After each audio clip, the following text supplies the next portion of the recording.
When you pass by this space every day, you think it's just another public space. Actually, there was so much thought that went into designing this space in a way where, yes, it can be chaotic and there's so many people and I feel like I'm in the way. A little social experiment, right? Yeah. My name is Meredith Glaser. I'm an urban planner and lecturer at the University of Amsterdam, CEO of Urban Cycling Institute and professor of cycling at Gent University. We are at the backside of Amsterdam Central Station, where so many different people actually are moving through. Now, this particular space, this was actually an experiment, this quote-unquote shared space. 2 decades ago, when the city was rethinking the station area and how the station should be planned, one of the major findings was that the cars needed to go away. A car is just something that takes up too much space.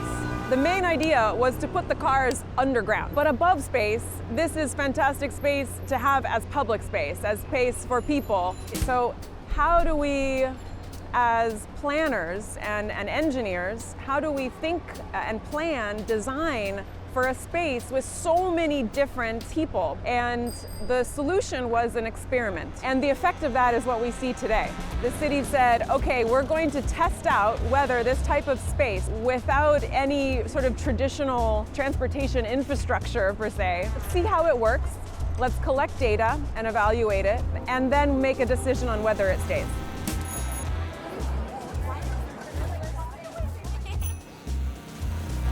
We learned a lot of things from the evaluation. Safety actually was not affected, and that this public space was actually more safe.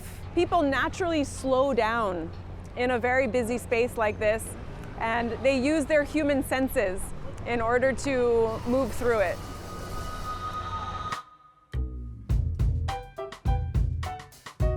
You know, Jane Jacobs, one of the most famous planners or sociologists of the 20th century, would say that this is a ballet, a dance between people who don't necessarily know each other and have to negotiate and maneuver with each other, traveling together and alone together. The City of Amsterdam and the University of Amsterdam, we have an ongoing, the ovale tafel, I don't know. We have an ongoing network. As researchers, we can't just sit behind our desks and study things. We have to be studying things that are relevant for practice, that are meaningful for the planners and policymakers of today. And sustainability transition is one of the most key topics. How do we change public spaces that bring communities together? And that also bring co-benefits to climate change and resilience, economic benefits. And this is a great example of it, of how all these things merge together.